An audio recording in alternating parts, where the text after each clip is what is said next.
Mercy, luxurious, Heat Nation,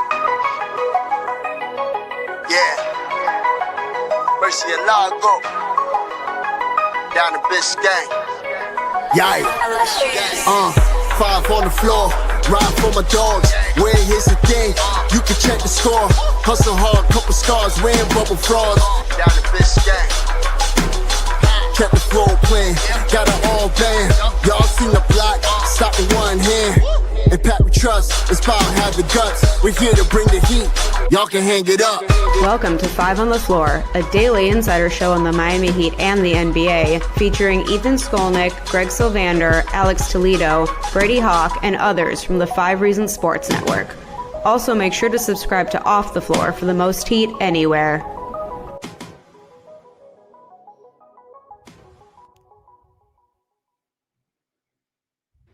All right, welcome back to 5 on the Floor, live on the 5 Reasons YouTube channel and on the podcast feeds.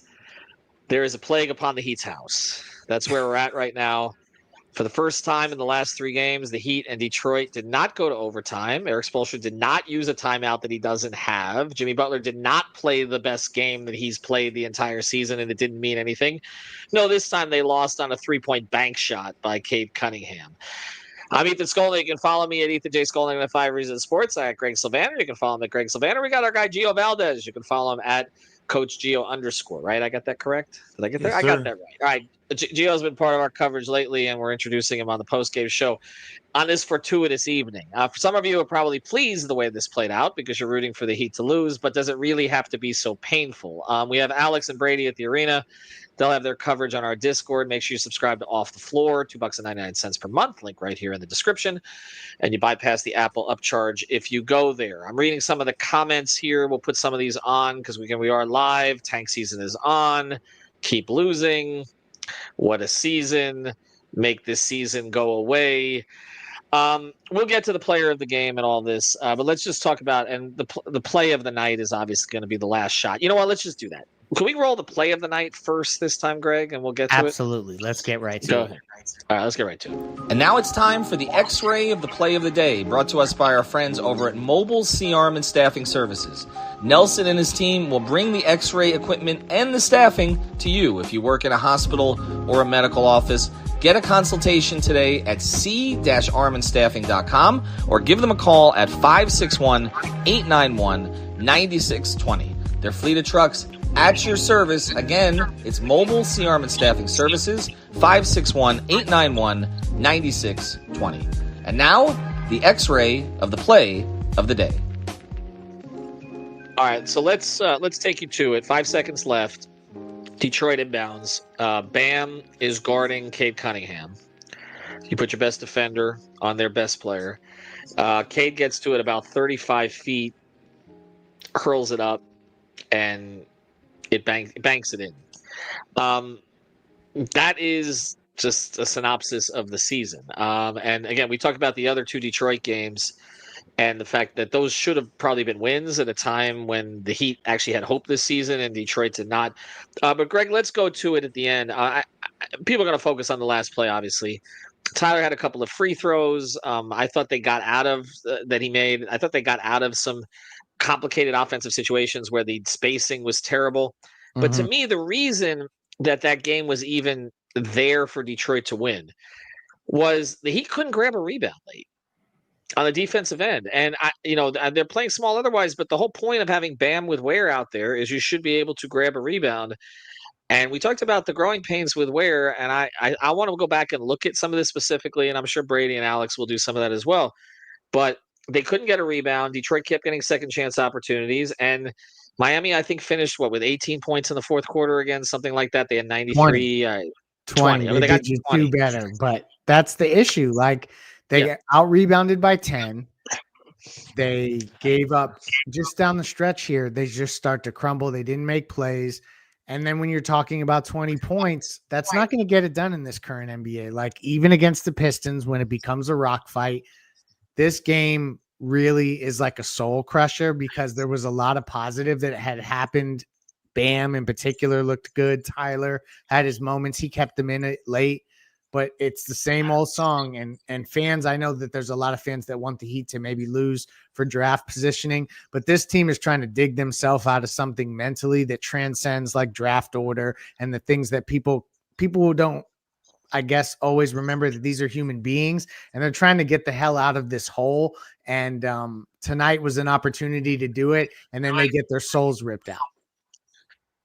Gio, I want to go to you on this, and then we're going to talk about Bam a little bit because he is the player of the game tonight to me, but he also went scoreless in the fourth. And I think we need to address both parts of that. What did you think was the biggest problem in the last few? I mean, you knew Detroit was going to take a lead because that's what the Heat do. They give up leads. But what did you think was the biggest problem in the last 3 to 4 minutes? So I noticed a few things. First and foremost, I think there was 3 or 4 possessions where Ware was just out of position. You know, he was just out-muscled, or he went for a block that he had no chance of getting, which I think 2 of those possessions led to threes and 1 led to a putback. So right there, you're spotting them 8 points. And then the possessions right after from Miami's side of the ball, you have a 3 that hits the side of the backboard, shot clock violation, like running DHOs, and I get it. It's easier for them to do that, given the talent, given that it's a little bit of a challenge for these guys to create their own offense. But if that's going to be what you're going to be running, spamming it in the fourth quarter when you have a guy like Bam that's been cooking, I get it. His isolation numbers aren't the greatest, but if he has 30 points and he's been getting what he wants, I think you run the offense through him instead of just having him as the hub running DHOs. Yeah, it did look like they got away from him. He had some misses, but he didn't really have great position on some of them. We've seen Bam's. Here's the frustrating part about tonight. And again, for some, this is not frustrating because they want the loss. I continue to come back to this. Okay, the Heat as an organization don't want these losses. They don't. I know that fans think they're intentionally tanking. That they're the I would say the preference of the majority of those inside the organization that I've talked to is not to have the pick this year. Agree. Because of the consequences of that, right? That same for you. The consequences of that, having these 2 picks be unprotected. You hit on something today, Greg, that we're going to address in an entire pod, which is that if you end up in a situation where all you do is add a couple of picks to this team, you're probably back in the lottery again next year. And then you're giving away an unprotected pick next year. So I know the fans just want it now. They want the picks. They want to restart this thing. So tank, get as high up as you can. I understand this is a better draft projected than the one after it. I can tell you, though, the Heat as an organization, I do not believe that that's their position. They're not trying to lose these games. When they start sitting Bam, then I think we can have a conversation. But right now, that's not it. They just find ways to lose because that's what bad teams do. Yeah. And that's where they're at right now. I want to talk about Bam a little bit more. Let's go to player of the game. And now it's time for the A-Aggressive Insurance Player of the Night, sponsored by our friend Lynette. You can find her at insurancebylynette.com. That's with 2 N's and 2 T's, insurancebylynette.com. If you need car insurance, renter's insurance, homeowner's insurance, or any other type of insurance, she's the person to go to. Based in Lauderhill, she services the entire Tri-County area here in South Florida, and she will make sure to get you the best deal. She'll probably talk to you about the Heat while you're at it. Reach out to her, insurancebylynette.com. And now, the player of the game.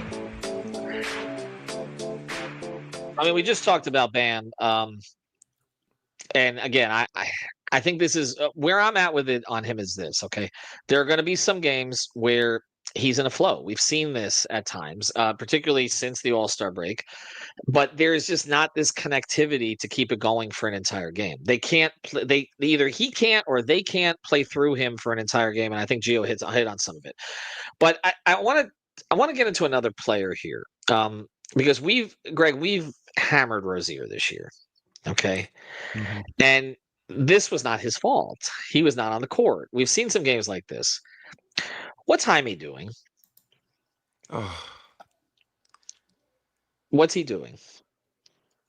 In one of the biggest sophomore slumps you could imagine. I'm surprised that he's getting as much run as he is. I feel like if anybody has been up and down. It's been him, so a short leash would have been in order, but they're giving him a shot. And I said on playback, I was surprised that Ware and Jaime got minutes late. I guess they're by virtue of the fact that they don't have a ton of other guys to go to, you're going to get minutes from those two. But Jaquez, you got to hope that this is like one of those things that like there's a reason the term sophomore slump exists. Let's hope that that's what this is for Jaime, because otherwise you have big problems, because he hasn't done something in a fluid motion, it feels like, all year. Mhm. Like I don't know how else to articulate it. He just looks like he's out of sorts, and it's tough because I was projecting him to come in and be a double-digit scorer for this team. Mm-hmm. Well, Gio, the whole idea here was he was going to be mini Jimmy, right? Not right away, obviously, but that there were similarities to their games. And so you don't have Jimmy there. And so the reps are there for Jaquez. And I just see him spinning to nowhere. And we identified this very early on in the rookie year, that this was a concern, that it seemed like he started to get scouted and he had that one spin into the lane that nobody could really guard. And then they started to guard it and there's no second act. We're now like almost all the way through his second season. There's still been no second act. And I'm at the point here too where Nico has missed time, and I still feel like this was a more productive year for Jovic than it was for Jaquez. Am I wrong about that? No, you're absolutely right. I mean, I think before the season, you had come out with a poll about that. Like, who do you think is going to have a better season or something to that nature? And when I watch Jaquez, I noticed a few things, right? Like, there was back-to-back possessions. I don't know if you guys saw that, where he had like a fast break, and the Pistons knew like they were going to strip him low, and they did it. Back-to-back possessions. He just seems like he wants to win so bad, and he knows that he's been struggling. He knows that he's hesitating to shoot the long ball, and he's doing too much. Like, he's not changing the pace. It's all or nothing, and that's what's been frustrating, is because he has potential, but this has been one of the worst sophomore slumps that I can remember of any Heat player, since I've been watching, and this has been since 1996. So it's just frustrating on that end. You could just hope that he, next season, he can kind of go under the tutelage of someone that can kind of help him slow down a little bit, because he's just constantly, people are scouting him. They know to not fall for that pump fake. They know that he's going to reverse pivot. They know that he's going to go. He's not going to Euro. We know that he's going to go straight into the body. So people know that already. And I think that's the issue. I think he got scouted, and I think now we're at a point where there's a little bit of Kendrick Nunn to this. We talk about a sophomore slump, but Kendrick didn't even really have the opportunity to have a sophomore slump because it kind of came back from COVID. And remember, he had COVID, and then once he came back to the team, he'd been passed over and then got to the bubble and wasn't in the rotation. And now he's starring overseas, but he's not an NBA player. Like, he went, I mean, at least the NBA has decided he's not an NBA player. He went to the Lakers, and that was it. And it was the same thing with Nunn that we saw early, is a little bit of a different tendency. But when Nunn came off the pick and roll, he was not passing. Once teams started to figure that out, there was nowhere to go, and there was no way that he could adjust to that. And I'm starting to feel that way a little with Jaquez. And the other issue is they have to figure out a way to make it work in the offseason, because right now he's not an asset. And to have a guy who's a first-team All-NBA or first-team All-Rookie guy, and then say after the second season, this is not an asset player at this stage. That's coming up Team USA. Everyone said that the talk of the camp was Cooper Flag and Jaime Jaquez. Like, what? It's unbelievable. I was told that by reporters who have no allegiance to the Heat, that they said that when they talked to coaches on that select team, that Jaime was the second best player on that team behind Cooper Flag. And that team had Brandon Miller on it and other players of a certain pedigree. And he's made no progress this year. And it's weird. It's like and it almost feels like he went into the season, and G, I'll go back to you on this, because he went into this season, and what he said last year in the exit interview, or at least the last interview with me, was, I need to learn to be a knockdown shooter and a lockdown defender. And it's like those two things seem so counter to his instincts, right? It's like they just wanted him to kind of be this supplementary piece. And then he hasn't worked on any of the stuff that made him look somewhat special as a rookie, which was his ability to tack. Like I said, he can't change speeds. That's a real problem. You always kind of know what direction he's going. I don't want to make this all, but we've talked very little about Jaquez. We talked so much about Rozier that I just want to get to it. Gio, was there anybody that you think could have made a difference tonight in the outcome if Spo had played him more? I mean, is it time to look at Larson more? I guess he's done that in some games. I think, if I'm not mistaken, he had the worst plus minus tonight. Yeah. I don't know that there was anybody on the roster that was available. I think if you had Wiggins and if you had Nico, they pull this game out. But going back to Jaquez, I don't necessarily know if it's so much that he's regressed as much as he's a terrible fit for this new offense. He, I think, would be better suited in a different system. He's not the kind of player like a Jimmy Butler, like a Dwayne Wade, where they can find spots to contribute offensively without the ball in their hands. Although last year there was spurts where he was good off ball, doing those backdoor, those ghost cuts. This offense is completely different. It's really not conducive to his skill set. So I think they have to really, and I love Jaquez. He's one of my favorite players. I think if they're going to continue on with this new offense, with the two guys that are leading it, they might have to consider moving him. I want to get into one more thing here. Let's look at the standings as we're going, and then we'll get to defending the house. So right now, they're 11 games below 500. You heard that right. 29 and 40. The Bulls are 29 and 39, so a half game back. Did Chicago play tonight? I do not know. I have to check. They are playing Phoenix right now. They're down by 4 in the first quarter. Okay, so that's why that's why it hasn't registered yet. All right, so it's possible that he could still be in that mix with them. We've been watching the Raptors, though.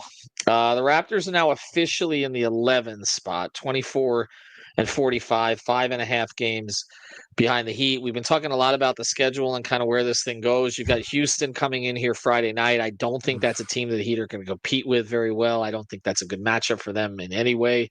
They get Charlotte again on Sunday, a revenge game after losing to them the last time. And then, of course, Jimmy comes back on the 25th. Greg, where does this end? I just can't fathom a world where they actually make up 5 games in the loss column to Toronto and get in that 7-6 kind of range for the lottery. I feel like they're kind of locked in right here in this 8, 9, 10 scenario. So it's really, for me, if we're going to lean in the direction of like, how does this end? I think ultimately they're not going to get through the play-in. There's a chance that they can still put together enough victories to maybe get a home game in the 9-10 play-in or something like that. And that's being optimistic. Ultimately, I don't think that they make it.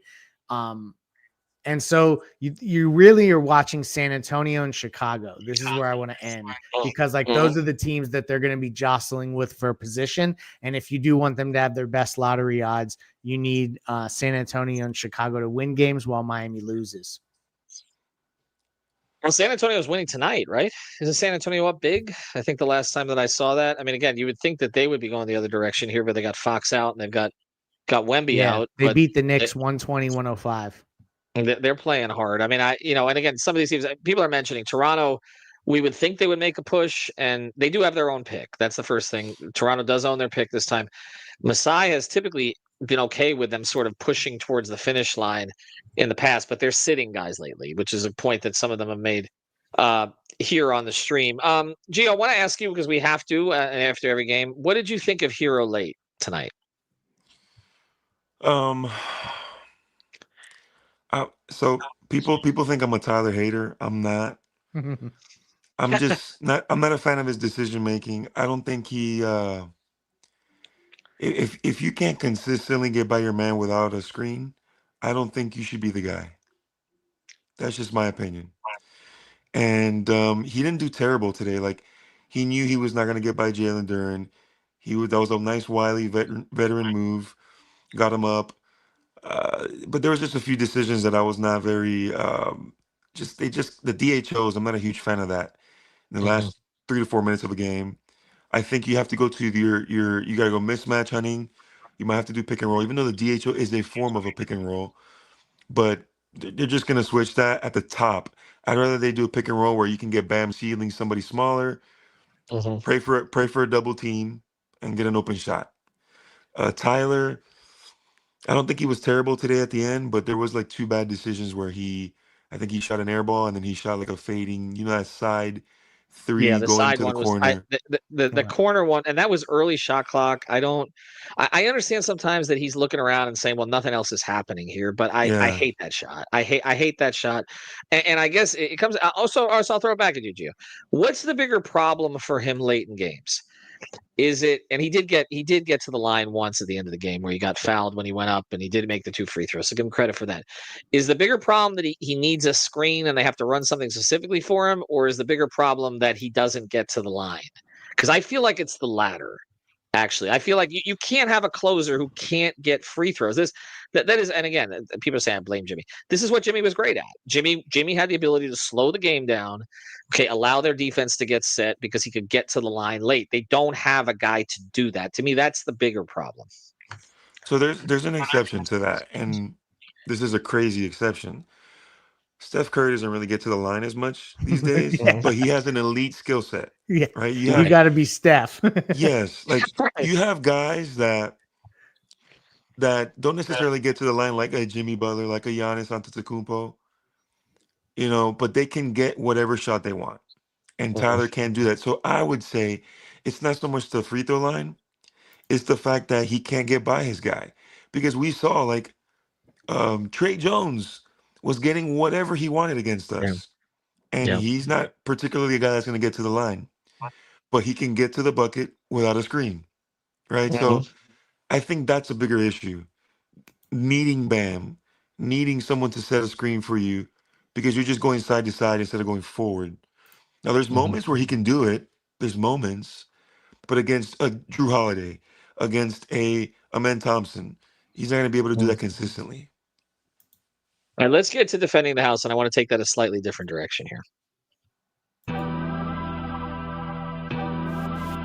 And now it's time for our Defending the House segment, sponsored by our friends over at The Real Estate Shop. You can find them at realestateshopfl.com. That's with 2 P's and an E, realestateshopfl.com, or at the Fort Lauderdale Realtor on Instagram. This is Javier Iglesias and Amanda Martin. They help buyers and sellers in real estate. They're nimble and protective of their clients. They service the entire Tri-County area.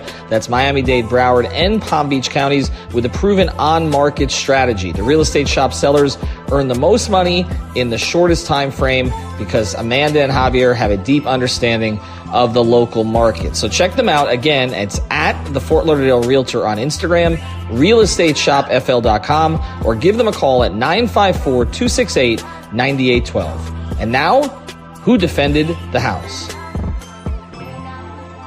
We're taking this a totally different direction here. Here's what here's to me the synopsis of the season. You're going against a team in Detroit that has been a laughingstock for the past few years, has taken its time to build through the draft, and it wasn't working. Unlike Houston and Orlando, who kind of started their rebuilds at around the same time. Now we're seeing, you saw OKC kind of shot past everybody. Utah's in a rebuild now. San Antonio got the Wemby thing. But though I've always equated those 3 teams, Houston, Detroit, Orlando, they kind of started them at the same time. None of them really got top 2 picks. Most of the time, I know Cade was high, but for the most part, like they kind of were getting sort of mid to late lottery picks, or like sort of picks around 6 to 8. Detroit's been last to develop. They brought in a high-paid coach and Monty. It didn't work out. They ended up having to pay him. This is what's got me about their losses to Detroit, and why, to me, this organization has to look at everything right now. That team looks composed down the stretch. In all 3 games that the Heat have lost to them, Detroit looked like the veteran team that knew what the hell they were doing. Now, I know you got a lucky bounce. You got Cunningham shot goes in. Beasley had a couple of long threes in this game and all the rest. But it's like, the Heat are going to lose these games. And this isn't like they're going to lose them against Boston.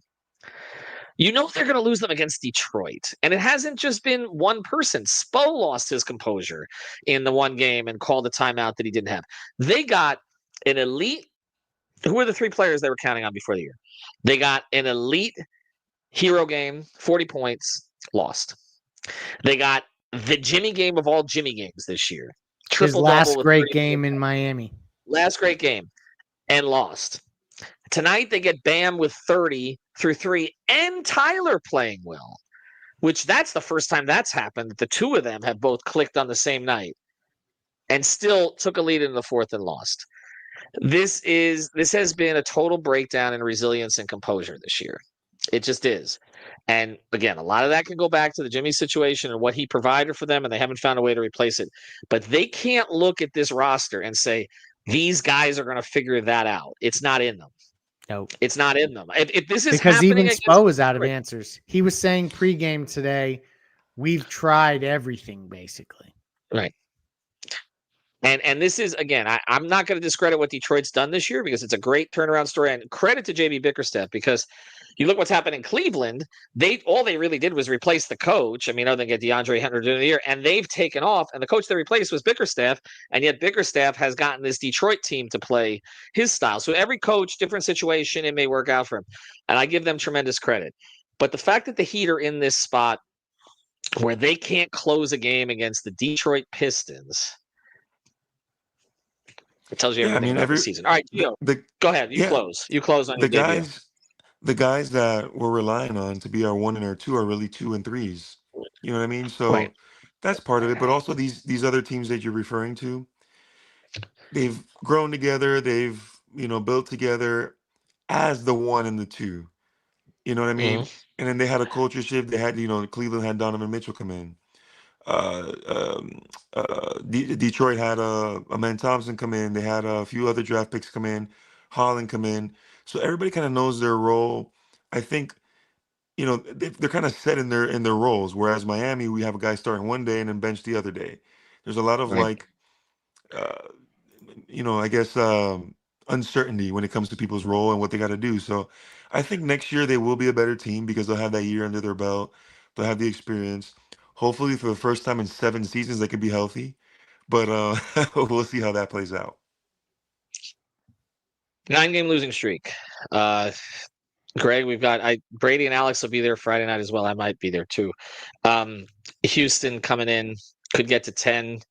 All that's standing between this team and an 11-game losing streak with Jimmy Butler coming in are the Charlotte Hornets. They better get that one on Sunday. And they're going to try to get it, by the way. They're going to try to get it. I know they don't want to go into that Jimmy game on that losing streak. That is not 11-game losing streak. That's where we may be headed. All right, we appreciate everybody joining us again. Gio, great job here. First time with us. You'll see more of him on these post-game shows. Check out Off the Floor. Brady and Alex will be posting everything that's going on.